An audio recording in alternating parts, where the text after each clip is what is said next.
দীর্ঘদিন ধরে কেন্দ্রের সরকার ১০০ দিনের টাকা দিচ্ছে না। প্রায় ২ বছরেরও বেশি সময় ধরে ২১ লক্ষর বেশি লোক যারা কাজ করার পরে টাকা পায়নি।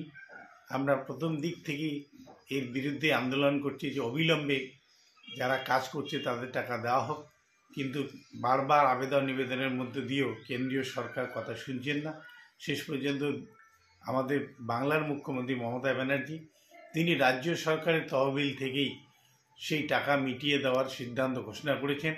আমরা এই ঐতিহাসিক সিদ্ধান্তকে স্বাগত জানাই। আমাদের বাংলার অগ্নিকন্যা, বাংলার জনদরদী নেত্রী মমতা ব্যানার্জিকে বাংলার ২১ লক্ষ লোক যারা ১০০ দিনের কাজ করে টাকা পায়নি তারা আজকে টাকা পাচ্ছেন।